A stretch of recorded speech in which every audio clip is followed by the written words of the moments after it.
Hey, welcome to the conversation that's as diverse as the dogs that we adore.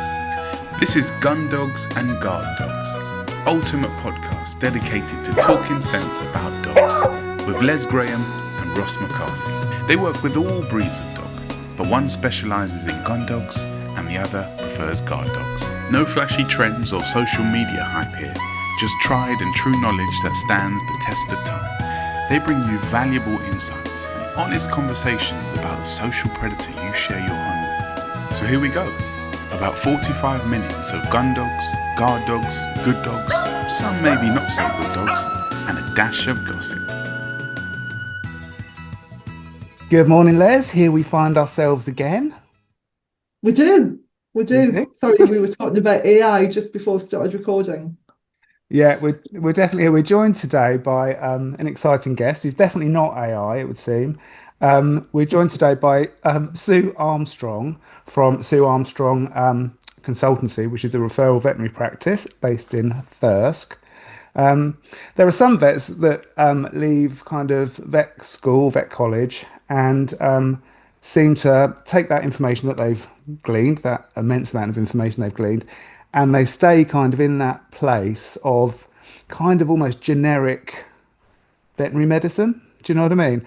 And there are other vets like you, Sue, who go on and do wider study, more research, specialize in different areas. So before we delve into whatever we're going to delve into today, could you just give us a quick run through of your kind of veterinary journey? Yeah, I always wanted to be a vet from as early as I can remember having memories. Always loved animals, always loved nature, and so finally got there, became the vet, came out brimful of knowledge, like everybody does. You think that's it, you've learnt it all now. Hmm. And then you go into veterinary, what the veterinary profession, and you realize it's very different. So I than you expected it to be. So started doing things. Then a few years in, I thought, okay, let's do some more education, and I started to study for a dermatology certificate. So that's skin, specializing in skins. Oh, And Good, good. We'll come back to. well, no, it's not good really because I didn't complete it because I got really disillusioned by learning all these names. And we are going back 40 years now. So, that just give you the dates of all of this lot. So I was doing this certificate and then thought, well, why am I learning all of these named diseases when back then, and it's not hugely different now, the only treatments were antibiotics and steroids, and maybe some zinc and maybe a little bit of something else, but very little. Mm, And it was this can't be right because if we've got all of these names and then you've got three choices in treatment, what's the point? What mm, is this about? So I started to think that that was wrong. And then I was also hearing people in the consult room day in, day out telling me bits of information like my dog is sick every day at 5 o'clock in the morning, wakes me up in the morning at 5 o'clock in the morning and is sick. And for me, it was like I'm standing here going, I can't do anything with that information other than sick. mm, 5 o'clock in the morning, what does that mean? Or my dog is coughing and bringing up green muck or has yellow discharge from the nose. And it's like, well, that doesn't mean anything to me because yellow, green, white, black, I don't have a medicine for those things. So all of that, but it just kept ringing in my head that all this information must have a purpose. mm, And I started to think maybe the body really is talking and telling us things, but we don't have anything for it. So that all sort of stowed away in the back of my head. And then in 1990, I joined a practice with John Saxton, who was a homeopath already, a veterinary homeopath. And at first I thought it was complete rubbish because all his cases were old and dying because back then people only bought animals to homeopaths if they were on the end of their lives. mhm. mm, And so as a young vet, all I saw was dead and dying animals and thought, well, this is no good. this is awful. But then, as many homeopaths find, and people that do alternative medicine, something happens to them and they experience it. And once you've experienced it, you go, okay, I can't put this back in the box, and Mhm. off you go. So I had at that point been told that I would have to have a knee replacement. So we're talking about a 26, 7, 8-year-old person saying eventually I was going to have knee replacement because I had no cartilage in my left knee and in my right hip. And they said you'll have to take ibuprofen every day of your life until you're old enough to have a hip replacement and a knee replacement. And I thought, I can't do that. I can't do that. But I was locking up every time I moved. My knee was locking in the consult room. And it was John said, are you ever going to ask me for help? And it was kind of, what, with homeopathy? Are you kidding me? And he gave me 3 little white pills, and I never locked up after that. Wow. And I still haven't had a knee replacement, and I still haven't had a hip replacement. So, and I don't have a problem. So that was the beginning of those three things. Sort of just have experiencing the whole thing myself, which I think most people need to Mhm. really be convinced of it, because we still don't know how it works. Mm. I can't be on your podcast and go, I can tell you exactly how homeopathy works, because I can't, but I just know it does. And just knowing that all of that beautiful information, I can now use that, because I use that every day. All that information, like 5 o'clock green discharge, da da da da da da, that smells like onions, that looks like this, that all has remedies associated with it. So that information world, I just suddenly blossomed. And I have now 4,000 plus remedies that I can use for things, Mhm. not just three. Mm. So, and I also learned that the name diseases are a waste of space. That's just us needing to categorize things. Mhm. But what we're looking at really, and ever since 1990, I've been looking at animals and people as individuals, not named diseases. Mhm. So you look at the individual and you look at their symptoms, and off you go. And every animal and every person is unique. And and then I added in acupuncture, laser acupuncture, became obsessed with nutrition and functional medicine, metabolic diseases, looking at what chronic diseases really are, because I don't think we had that right. In fact, I'm sure we didn't have it right. And just looking all the time for different ways to augment being a standard vet, Mhm. because I still am a vet. And, things like the diagnostics are really important. I still would use those every day of my life. Um, I'm not a surgeon anymore, but I used to love surgery, and surgery is necessary. There are situations where it's plumbing. You have to Mhm. take a foreign body out. You have to take puppies out if they're stuck. You have to do a cesarean section. You have to take cancers out from inside sometimes. So the surgery is still good. But in terms of pharmaceutical medications, I view things in a very different way. You And think in like that 40 years you said and whatever, although obviously, we've got diagnostics are going to be better, we've got better equipment and things like that, better understanding possibly of certain things. But do you think the veterinary profession has kind of made hugely, like conventional veterinary practice has made huge leaps forward during that time as well?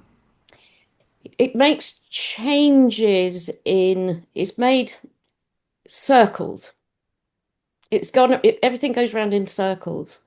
Mhm. So, for example, if you look at steroids, it was steroid and nothing other than steroids. So you had an itchy dog and it had steroids.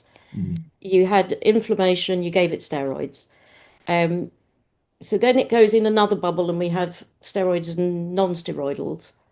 Mhm. But they're only looking at one metabolic pathway. So then we now go in another bubble and we're starting to see biologics. But we're already starting to see the side effect profile of biologics, and that many animals can't stay on them for very long, and many humans can't stay on them for very long because the side effects are Okay.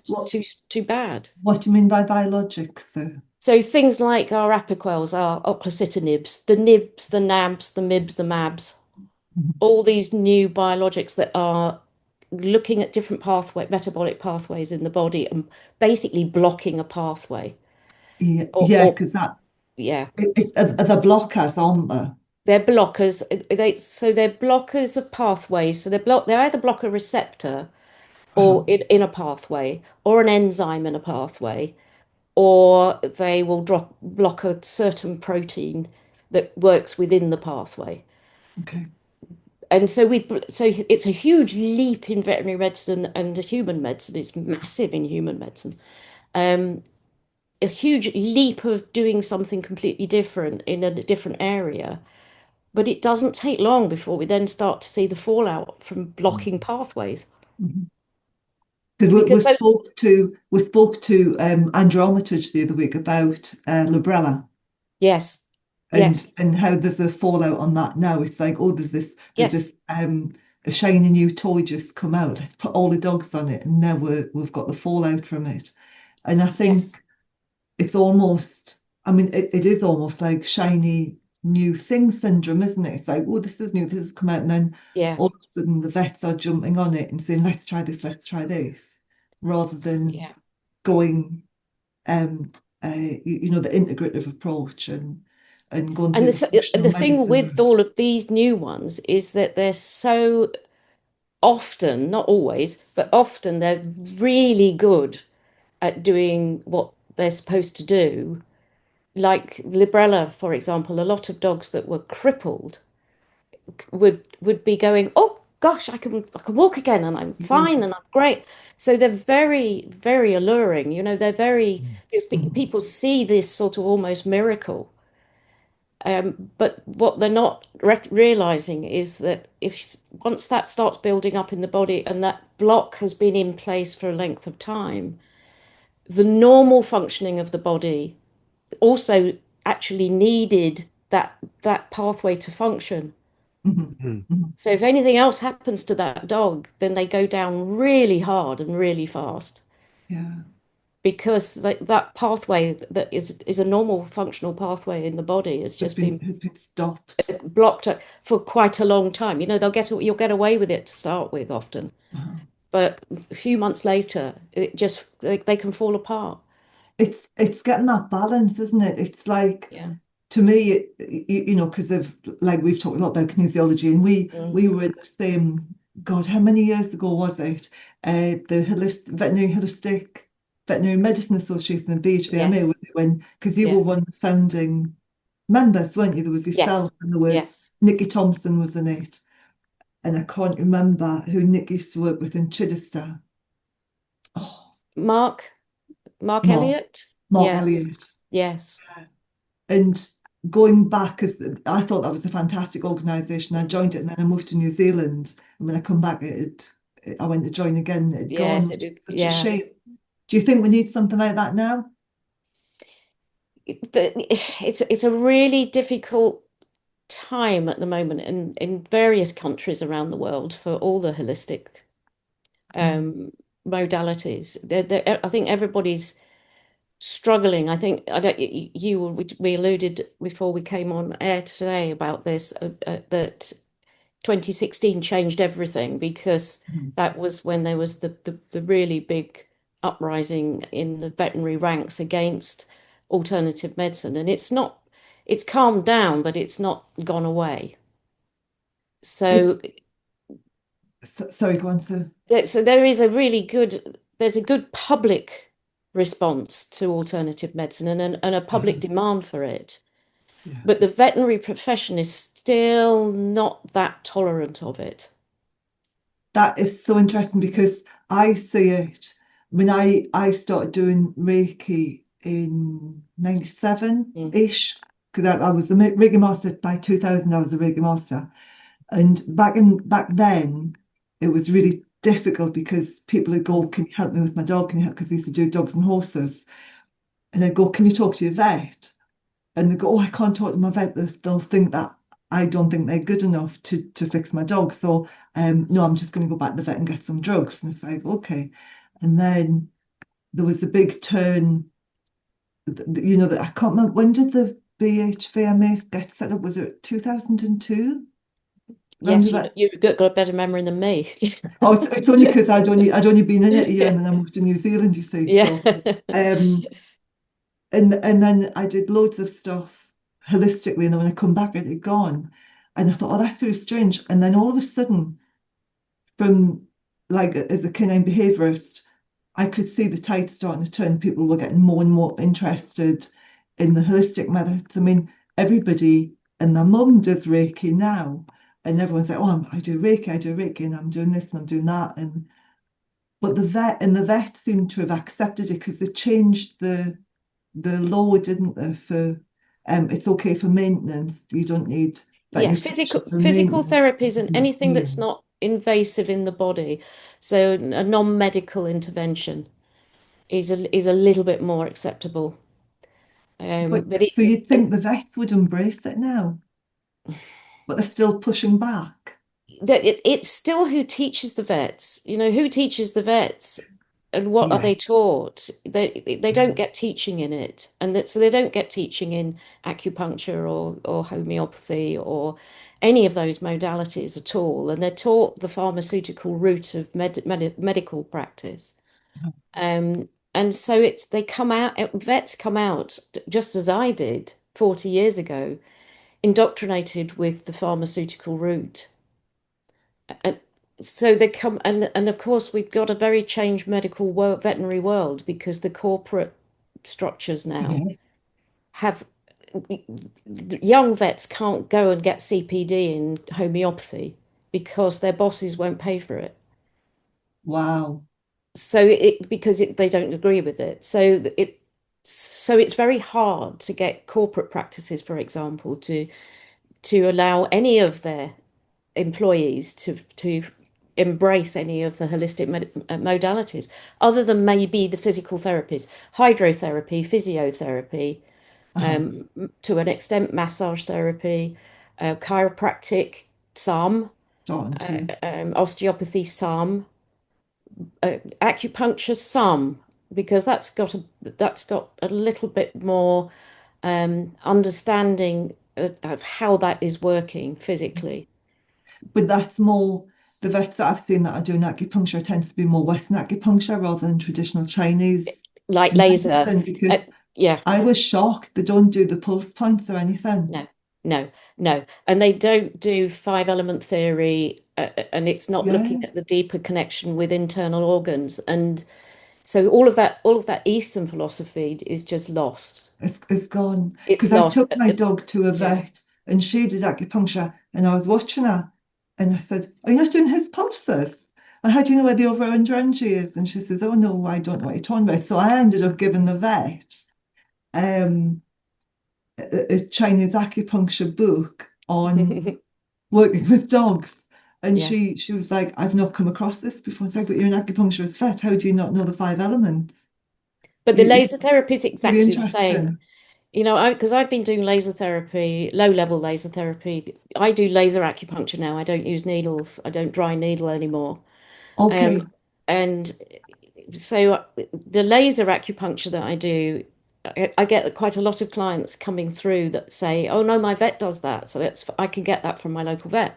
And it's Mm. like, what are they using? Are they using a point laser, or are they using one of the many machines that's flooded the veterinary market, which are cluster lasers that the vet literally just places over the joint? So it's not acupuncture. It's just that joint is affected, therefore I'll stick a laser here and I'll move it around here. And it's To like, try, yeah. it's a It's not therapy. acupuncture, it's just, yeah. No, So, it's could you tell us a little bit about acupuncture, Sue? Because I know, I mean, I want to talk to you about cancer in animals because you wrote this fabulous book, which is thank you. sitting on my desk. But we're kind of talking mumbo jumbo at the minute. We're talking about five elements and acupuncture and all of that. Because I used to teach and still can, I'm still qualified to teach Mm. traditional Chinese medicine, five elements, and all of that. But would you mind just talking a little bit about acupuncture and like the meridian system, and so everyone knows what it is we're talking about when we're saying five elements?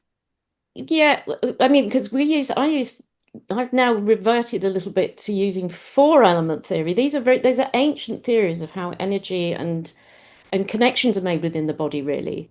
Mhm. So in acupuncture, we're talking about energy as chi moving through these set meridians, these pathways through the body, so that they're all connected, and the external parts of the body are connected to the internal organs, and it's all a flow, and so you can connect with needles or you can connect with laser into these meridians and move energy around the body and relieve blockages or tonify, increase energy flow through or suppress it if it's excessive. And so you're just working on the energetic level, which you are with homeopathy as well.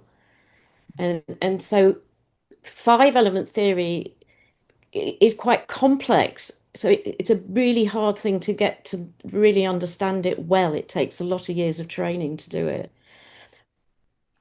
Homeopathy is much easier working with four element theory because everything often is binary. It's the one, it's the yin yang. It's one on one side, one on the other. So it's really easy that fire and air and earth and water, you'll see in the remedies and you'll see in patients that you'll have these oppositions that make it much easier to start finding certain remedies in certain cases. So we use all these ancient traditions in acupuncture and homeopathy and even other alternative modalities because they've stood the test of thousands of years of time.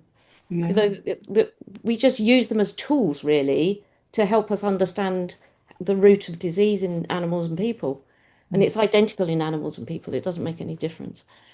Because I find it really fascinating, the whole vibrational medicine, Mm, the protocols they follow, because you're very much looking, are you, is this animal, or is this human? Um, Fire, have they got a lot of heat in their body, or mm, does that lead to dryness? So, and whereas others can be very wet. And I'm just thinking of two of my dogs. Bought was a very wet dog. He had slaver everywhere. He always had a wet mm, nose. mm. Angus was very dry. He would pick a dummy up. There would be no mark on it. His nose was always dry. And they're the little things that I think um, take the holistic medicine to the next level, because you They really do. get to learn the individual animal, don't you, rather than Yes. like every dog's got a cold, wet nose. No, it hasn't. And You everything overlays everything else individual. if it's true. So, Mhm. because truth is truth, whatever that might be. So, acupuncture and homeopathy will sit on top of each other, and the microbiome sits on top of it as well. And looking at nutrition, as you will know, that and looking at herbs, herbal medicine is another one where if you've got herbs that heat and you've got a hot dog or you've got a hot wet dog, damp dog, things like turmeric are not going to maybe suit that dog, or certain foods are not going to suit that dog. Yeah. So there's the complexity, the amount of depth you can go into with every individual case Mhm. gets richer, is so rich when It's you've a got it's these other amazing. toolkits. Do you use Ayurvedics at all? Like, I don't. do I've you, touched it in the past because I've looked a lot at a lot of indigenous peoples, the medicines of different nations, and around the world because they have so much to give us because their knowledge of plants very rich.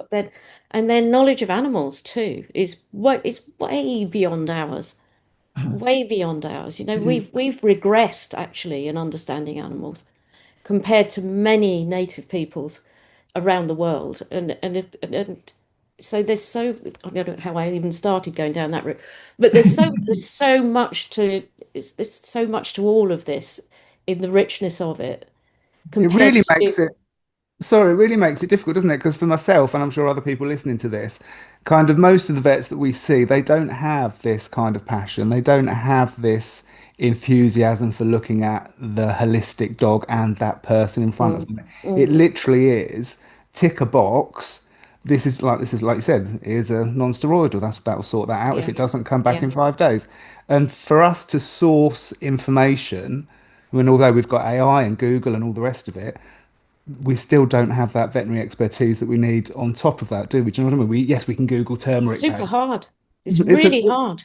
Yeah, frustrating for people because we yeah, know we can do better. There is more. We can look at nutrition and yeah. everything else, but we can't source that information. And as you said, probably the veterinary profession's changed quite a lot, hasn't it? From these lovely little independent vets, and Yeah. your new little vet comes on, and they're going to be there for 40 or 50 years worth, and then the other bloke will retire. It's not like that now, is it? It's a No. corporate organisation, and of course, they're not going to pay for CPD. And if you're coming out of vet school with this generic plan, then unless you as an individual vet want to go on and pay for study and delve deeper, Yes. then we are where we are, aren't we? We can't all come to you, can we? It's very difficult. And the bottom end, we are not getting enough. The truth of it is we're not getting enough young people through training in any of these modalities to make it viable for people. There's not enough. There's not enough of us out there to service the whole of the UK. This is where platforms like this and platforms that other platforms that there are out there and lectures that are on the internet that are good enough quality are so important, I think, in a way for people to at least know that there's other ways that things can be Mm, done, and you don't have to throw the baby out with the bathwater. There's still really good stuff in veterinary medicine. mm, It's just that when things are not working, um, because lifestyle, the cancer book, you'll probably know that if you've read it, that and we know it from human cancer, we know it from all chronic diseases. So much of chronic disease is about lifestyle. mm, So we can teach lifestyle. We don't have to go to a vet for that.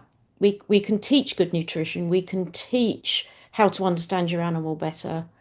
You'll know that as trainers, how to train an animal. When I started out, it was all negative training. mm. We were telling them off every time they did something that we didn't think was good. We never praised an animal for doing something right. We just told it off for doing something wrong. I guess a little battle is yes, we can do our own study in nutrition and we can do online workshops because there are lots Mm. of things around, aren't there? But equally, when you go to your own vet and say, Yes. "Oh, I've started raw feeding and I've started adding this supplement," they're like, no, don't do that. You need this You're back. going to kill your Yeah, dog. Yeah, yeah, don't stop yeah. it immediately. It's very difficult when you It's get. super difficult. And, especially with things like, all of the prescription diets that are out there and, bombarded with, oh, now your dog needs kidney diet, or now it needs liver diet, or now it needs diet for its tooth, and now it needs a diet for because it's a Mm. Labrador and it's senior. And, and it's all this junk food stuff that then perpetuates disease anyway. Yeah. And all the tick and flea things and the pet programs that people sign up for. You get your Yeah, monthly tick treatment and your monthly wormer and your monthly this and your monthly that. And it's like, don't do that because you don't need to do it. and I think you're right about it. Like the young vets are coming in. My niece is a vet, and I can remember when she was through it. The Royal Vic, she did her training up here, and I can remember she was on a break when she was waiting to see what was happening with her exams. And I said, great. She came to puppy class with me. So she sat at the back when I did puppy class. And I says, actually, I'm going to go and see a horse with his scribe. So she came along when I did Reiki and kinesiology on a thoroughbred. She stood there taking notes. And I think it was the best thing that ever happened to her because she thinks Yes. outside of the box because she could see how the horse was reacting, Mm. to having hands on. It You've got to was great. experience it, haven't you? I think when vets, doctors, they're busy, they're super busy. They get 5-10 minutes for an appointment, which keeps them in the box. Yeah. Because you've got to get that patient in, you've got to sort something out, you've got to send it home with something, and off they go. So I don't blame vets for not No. opening their heads. I don't really, because especially the youngsters, because they come out thinking that they've learned everything. And then you're in 10-minute appointments and you're going to be doing this, and then you've got a surgery to do. You go into like operate for 3 hours, and then you're back in clinic. So they haven't got time to think. No. Is there another way to do this? Is And some of this about money as well? About the fact that, like you said, you can sign up to our wellness scheme and you can yeah, have this chemical, that chemical, your free yeah. vaccines every 5 minutes. As soon as we can get a needle near your dog, we'll pump it full of something. It's all free if you sign up to this.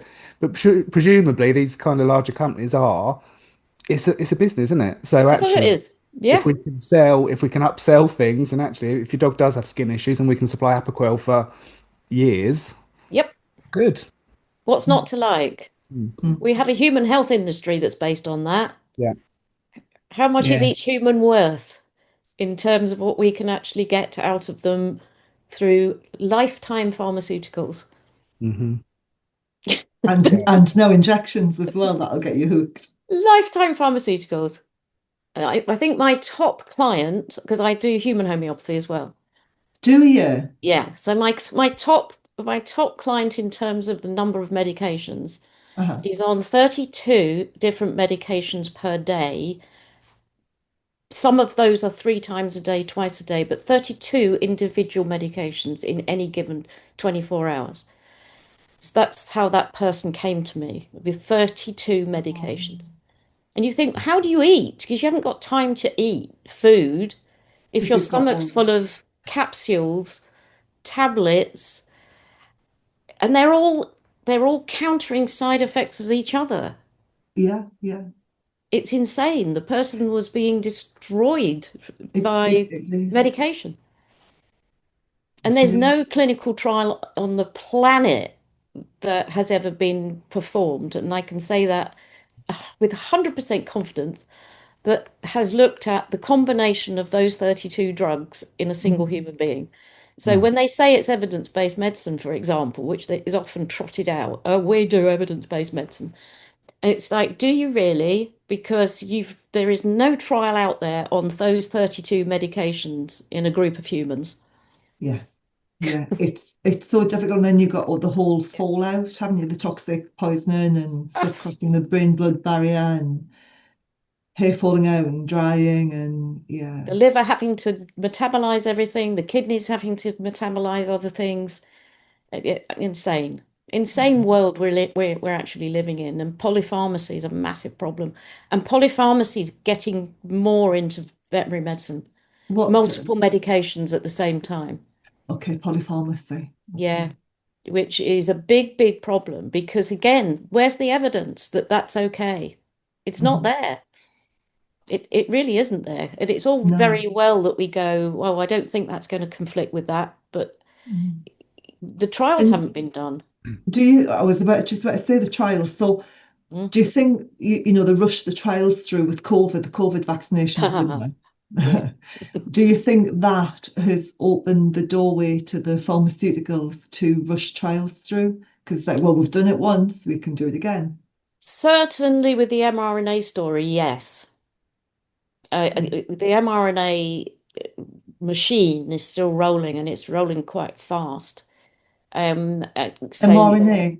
yes, this is the new vaccine. Well, they're not vaccines; they're a genetic product. The vaccines for COVID, the mRNA style vaccines are not vaccines in the style that we used to know them. So that Okay. it's not a dead virus that we used to have that you injected into somebody. Uh-huh. These are little pieces of code that a genetic code that are being pretty much manufactured to insert into our DNA, which is totally different to Wow. anything we've ever had before. And Mhm. this machine is moving at speed and it's moving into the veterinary sector as well. mRNA-based vaccines are now coming into small animals, certainly in the United States, and they won't be long behind here. No, no. And that's opening up another whole can of worms.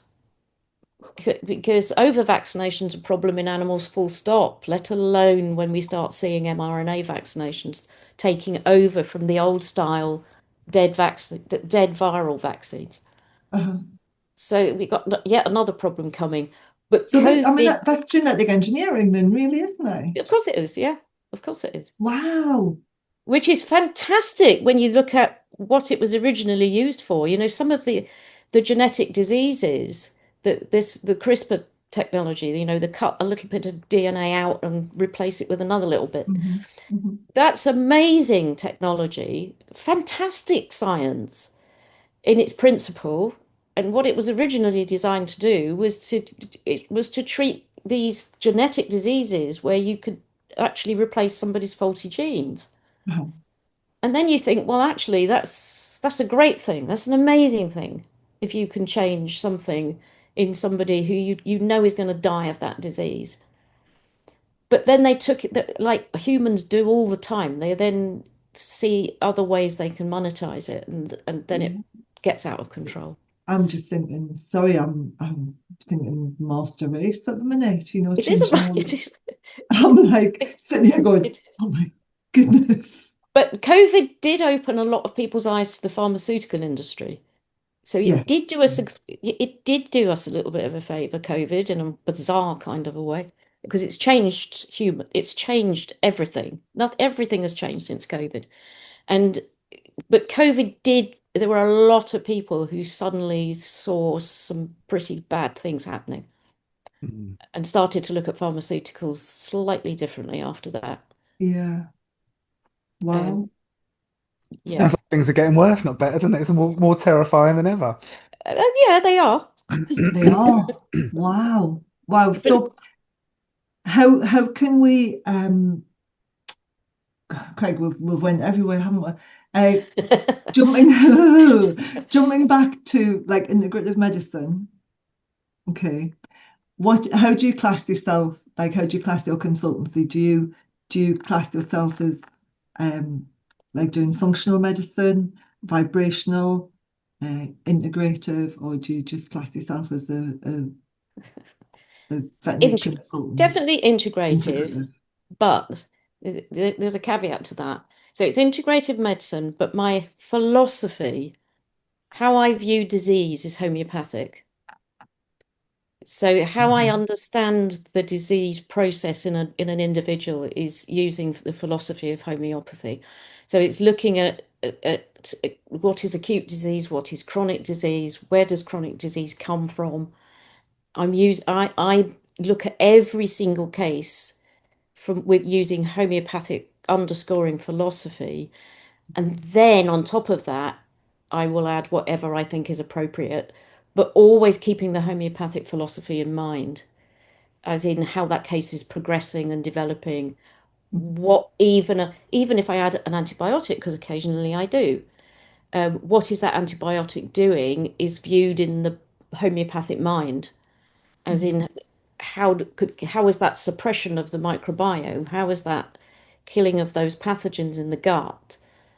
How am I going to view that in terms of this overall individual using the homeopathic understanding of health and disease?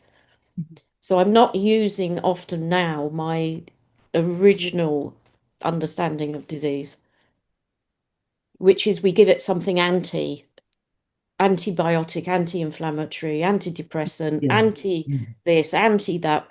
You have a symptom, shut it up, is Mhm. basically conventional medicine. That's completely the opposite way around for a homeopath. A symptom is merely the body telling us where it's got dis-ease. So Mhm. we're going to work with that symptom going and give it something similar. And we're not going to suppress it. We're not going to say, shut up, I don't want to hear you. We're going to say, thank you for letting me know that you've got a problem here. I'm going to help you to heal yourself. Mhm. So it's a completely different way of understanding disease. So that's how I view myself, as integrative. So I'll use all sorts of different tools from all sorts of different toolkits. But my core philosophy in my day-to-day practice is homeopathic. And so that's very much peeling the layers of the onion, isn't it? You get one off, the body says, okay, now you fix that, and now Now when fix I'm this. peeling Yeah. that, I'll have this now as well. And actually we're getting a little bit deeper rather than so you're taking the layers off the onion rather than covering them up. Suppressing them back. Yeah, suppressing them. Yes, suppressing them. Just telling, it's like a little child holding mummy's hand and Mhm. going, mummy, mummy, mummy, mummy. And mummy just goes, shut up. and isn't interested in listening to what the child is trying to say. Mm. Mm. Because that's what conventional medicine does. It just goes, shut up. I don't want to hear you anymore. So Yeah, well, we could switch everything off if we try hard enough. But what have we done? yeah, yeah, because they work with the symptoms rather than the cause, whereas we tend to Yeah. look at the root cause. Which is why 99% of medications merely maintain the disease. They don't cure anything. Mm. Most medications for chronic disease, you need them for life. Yes, you do. Yeah, So you that do. it's I'm kind of so thinking, yeah, I'm thinking of yeah. what I'm taking at the minute. Yeah, Yeah, they're yeah. sustainers of the disease. They don't do anything to cure it. Mm. Now, that's not good enough for me. I don't see that that's what I was here to do. I wasn't here to maintain ill health. What's the point Yeah, of that? yeah, absolutely. Yeah. Shame there's not more like you then, isn't it? Just to bring a I little know. positive for people listening to this, because you've mentioned about nutrition, you've mentioned about over vaccination, and flea and worm treatments and things like that. They're big considerations for probably a lot of people that listen to this because we're more Mm, kind of mm. into, I guess, natural health and prevention of disease and things. So just what would be your kind of rough guide to people, if they've got a dog in reasonable physical health, as far as we're aware, we've got no issues. What are the factors we need to be looking at regarding sort of prevention of disease and keeping that dog in the best health? I mean, we have got lots of, um, I guess, controversy about sort of lepto vaccines and things. Are Yes. they necessary annually now that lepto 3's gone? We haven't got a choice and whatever. So, yeah, what advice could you kind of give people to sort of signpost them? Yeah, and it's going to be depending on your lifestyle, so where you live, what you do with your dog, where your dog is likely to be going, how often is it going to doggy daycare where it's going to meet loads of other dogs on a daily basis that are all mixed, or is it going to be just your pet at home? Because again, this is back to there is no one size fits all. Hmm. The ultimate aim for all, so there is a little bit of one size fits all, is to minimize the amount of environmental toxicity that that animal is subjected to throughout its life. So everything you do, in my opinion, needs to be aimed at all of that junk that we're all exposed to is minimizing it. So that's looking at your home before you even look at your dog, not using loads of plugins so everything is lovely and doesn't smell, has an artificial smell attached to it, Hmm. because they have a cost. Not spraying your gardens with weed killers, the Roundups, the glyphosates of this world. Um, Not spraying your lawns to get rid of the weeds. Not looking at what you're washing that you're flooring with, looking at not spraying Febreze everywhere, not putting fire retardants all over everything. If obviously you have to with that's by law with some things, Mm. but so it's clean up your environment, your literal environment. Then it's obviously cost comes into it. People have to be able to afford to do what they do with their dogs, and some people cannot afford organic, red meat, grass-fed, gold standard, perfect food for their dog. They can't afford it for themselves, let alone for the dog. So it's do the best you possibly can at looking at clean food sourcing, so that it's again the quality of the meat is matters. It's trying to avoid as processed food if you can afford to do so, and your lifestyle says that you can. Minimizing the amount of chemicals that you put on or in your dog, not automatically defleeing. Because, I mean, I've never automatically defleed any of my dogs, and I've had dogs all my life. And I could probably absolutely hand on heart honestly say to you that all my dogs throughout my entire life, and I'm an old bird now, is less than two handsfuls of times, like less than 10 times I've had to treat my any of my dogs in my lifetime. And that's somebody working with dogs inside premises where other dogs are in and out and this and that, I've not had to treat them. They've occasionally, if we've been to somewhere where it's super infested with ticks, I've had to use a tickycide.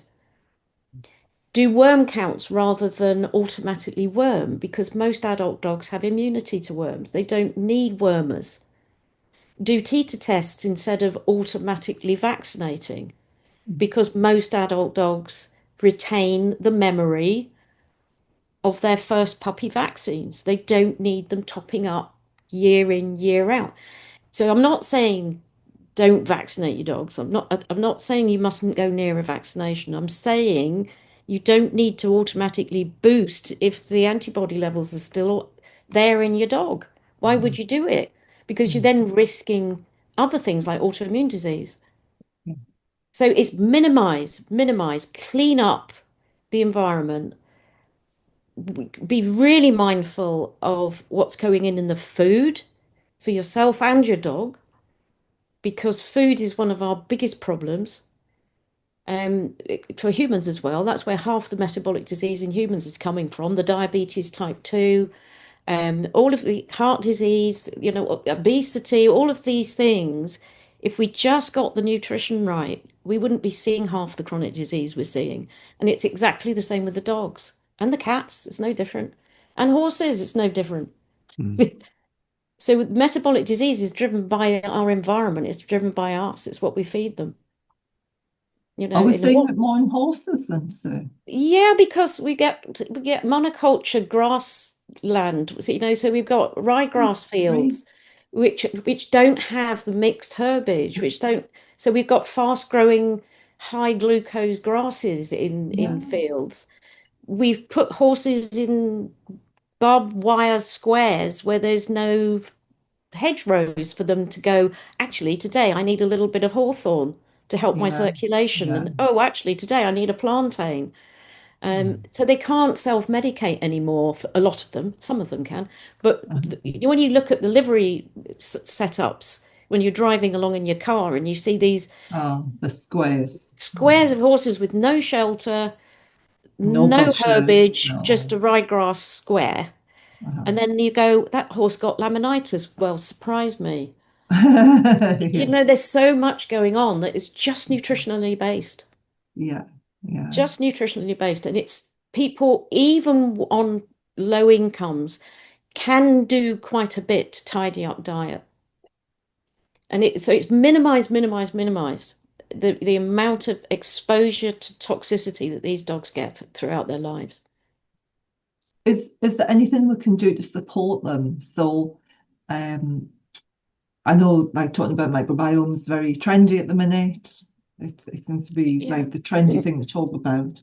But actually, it's a really important thing as well, isn't it? So, is Massively important. what can we do to support?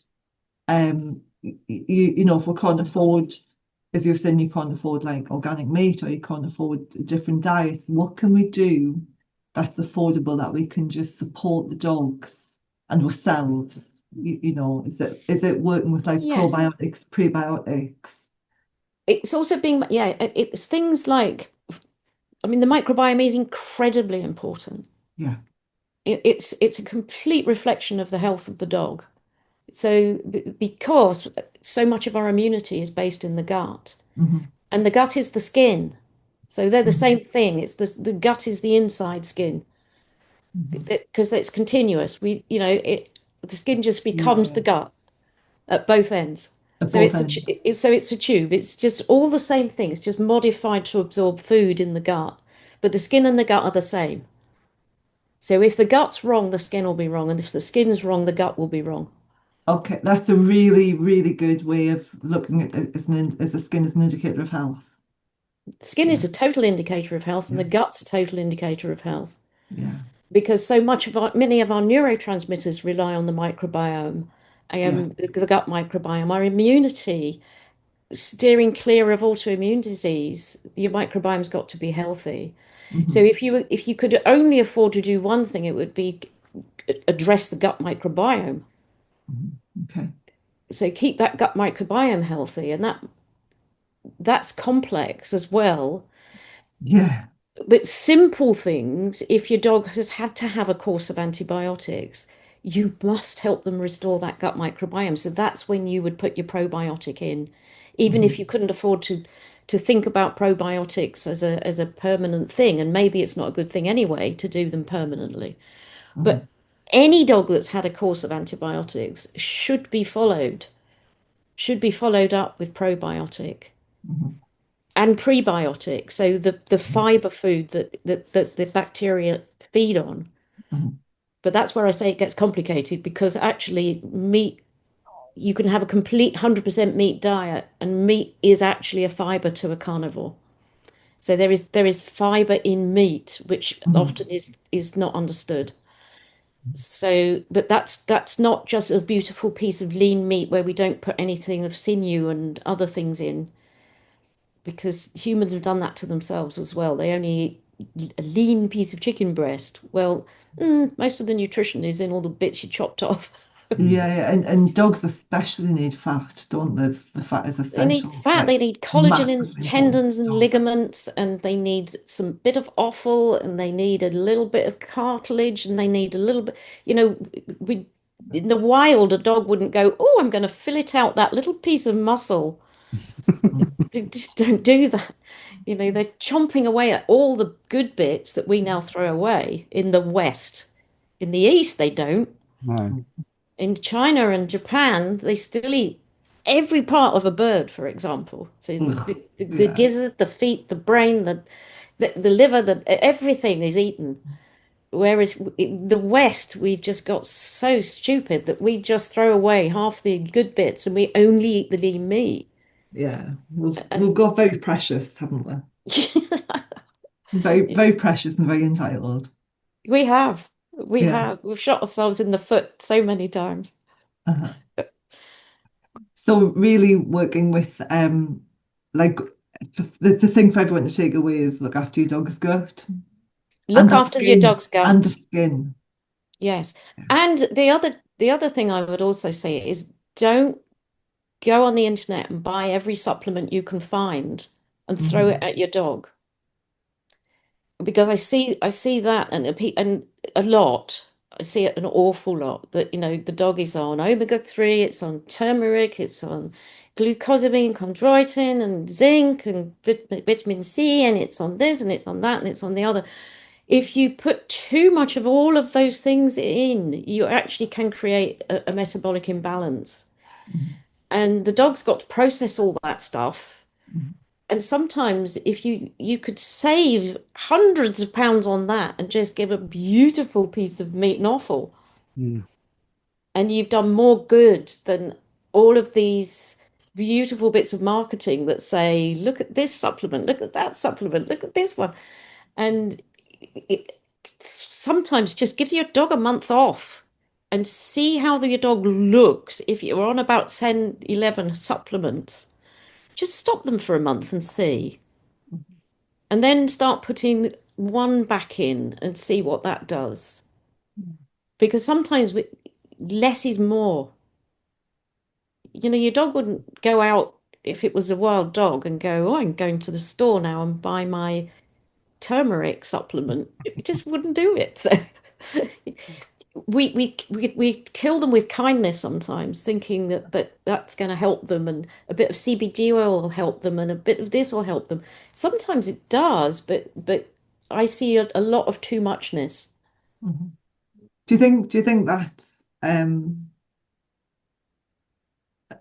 mean I think a lot of it could be maybe it's guilt and as well as good marketing, maybe it's not having time to do what they need to do with the dog, either Can from a be. walking perspective, or they haven't got Mm, time to do some training with the dog, and so the dog will show either a behavior that they don't want, or it might get, a stress rash. mm, So then they start throwing things at the dog because they're feeling guilty, and then all of the pressure and then the more they put on the dog, the more pressure the dog feels, the more stressed it becomes, the more they look for shiny objects on Instagram if to force feed yeah. the dog with. Yeah, it's really difficult, isn't it, It's though? hard.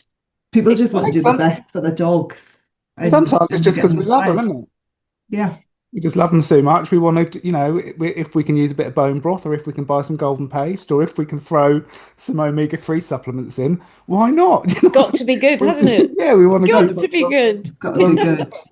It's so it is so difficult because like And humans, yeah. especially at 11 o'clock at night when you're exhausted and you're scrolling and there's this really happy person going, and I've just fixed my dog with this, da, da, da, da," and you go, oh, my dog needs that. My poor deprived dog doesn't get that. Yes. Yes, I need to get it. Yeah, yeah. No, Yeah, it's a it is very, very tricky. difficult. It's a difficult world. Owning dogs has got harder, I think, because Yeah. it has got harder, and people are shamed into thinking that they're not doing enough. And Mhm. but there's a whole lot of owners that have then once they've got stopped all of these excessive supplements and just gone then put that money into a better quality food. Mhm. Mhm. It's all that was needed. Mm. Chuck all that lot out because you're giving those because your food's not up to much. You don't need all those things. Come back and just minimalize it. It's so that you can save a huge amount of money. Just give the dog TLC, fresh air, exercise, That's There you and good go. food. That I like that. I like that. Because these are the fundamentals and we all need to come back to them. Yeah. Humans need to come back to them. Get out in the morning in the sunshine and go for a walk. Get away from the computer, go out. People don't leave the house. What are you talking? Yeah, yeah, forgetting. I'm actually sitting here. I was sitting here thinking, what am I taking vitamins for at the minute? What can I get rid of? Probably a All lot. of them. Just don't get rid of your D3. And my T3, Your D3. your D3. Yeah. In the Yeah. deep dark winter. Yeah. Oh yeah. Especially in Scotland.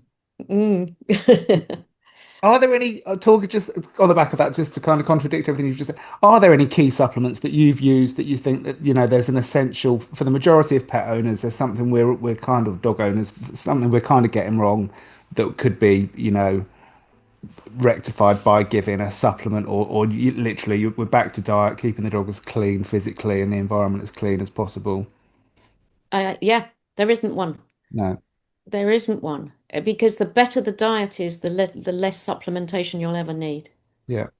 If the diet's hitting the mark and the microbiome is stable and has rich diversity, uh, the microbiome does all the job because the microbiome will produce more supplements than anything else in the world. Because this is what they're doing, these organisms in the gut is producing all these amazing substances for health. So just making sure that we feed those bugs, the bugs are going to make your supplements. Do you think obviously we've got a lot more information now, haven't we, about nutrition for people and dogs and everything else? Do Mm. you think are dogs dying younger than they did before with all this enhanced knowledge we've got? Well, put it this way, I've watched throughout my career the age that a dog becomes a senior, just getting young, just Mm. going, Getting just the younger? slide rule. I mean, we used to see quite regularly, and amazingly, I'm pleased to say, I do have clients that have 17, 18, 19-year-old dogs. Mm. Because that's what they should be doing. You can't get every dog to that, and I haven't get every one of my dogs to that. So I'm not some flipping amazing angel that can get all my dogs to 20. But we're now told that 6, 7 is senior for dogs. Mm. Yeah. Well, Yeah. that shouldn't be senior for a No. dog. No. That's a dog coming into its prime as far as I'm Yeah. concerned. Because Mm. But that's it now where we're told that they're entering senior. Well, they didn't used to enter senior at that age. no, because I was shocked when I found out that my 8-year-old Labrador was the geriatric. It's geriatric, yes. Well Really? past it. It eight? Eight is a geriatric? Yeah. And it's earlier than that now. Wow. Get But, them on that senior diet. oh, just don't Well, go there. that's so you go puppy, adolescent, adult, senior, geriatric. But soon it'll be puppy geriatric. One a year. Next Yeah. week. And then in the middle you've got the low fat one that get the weight off your dog because you've been force Because they're feeding. too fat because of the diet you fed before. And Yeah, then you need the dental one because of the one you fed before from the same range. Well, how does that work? How I can know. how can humans accept that as being okay? I know. It's I not know. rocket science, is it It's really? not okay, is it? Because if the ordinary diet, then your dog needs to graduate to its teeth are falling out, it needs dental diet, or its heart stopped working and it needs cardiac diet. What did the original diet do? Mhm. It's like that doesn't make sense. It's all gone mad. It's bonkers. It But we doesn't. all go, oh, isn't that lovely? They've got this diet and that diet. And what is a Labrador diet versus a Labradoodle diet versus what is that about? What's different in the bag Have between a Newfoundland and a have Labrador they, and a have they German done that Shepherd? now? Is it? Oh my There's God. one particular pet company where they have breed-specific diets. Good If you look at God. the ingredient, I mean, the ingredients on between the West Highland White and the Rottweiler, then it's just the image on the bag is different. I mean, Yeah, it's got a pretty picture of a breed, but yeah, it's mad. We are in a very mad world. it's We crazy. are. It's crazy. We believe everything we see, don't we? It must be. It must be good. Fish We falling are from the sky. we fall for so much lies, actually. They're just lies, most of it. There's such a lot of lying going on in our world at the moment. It's just a con being ripped off. And at one pet insurer, Yeah. food manufacturer, they do food for your dog, for Daisy. Do you know what I mean? Yes. It's absolutely Yes. specifically created for Daisy. And they get away with that marketing too. And you pay extra for it, obviously, because it's for your Yeah. dog and nobody else's. It's very expensive. Bonkers. Bonkers. I And know. because it's not no formula behind, nothing like the other dog and the other dog and the other dog. No, it's crazy. Crackers. No, no. Crackers. Mad. So if people want more information, Sue, about you and what you do and a kind of signpost to get hopefully sort of other kind of holistic sort of integrative vets or whatever, where can people go? There's the BAHVS, which is the British Association of Homeopathic Veterinary Surgeons. So they've got a website. I do a Substack, so that they can find me on Substack. Animals in Our Lives. So I do that every 2 weeks. I put out a Substack, which will just be on anything that I think is interesting in the news about animals, and sometimes people creep in there. Cool.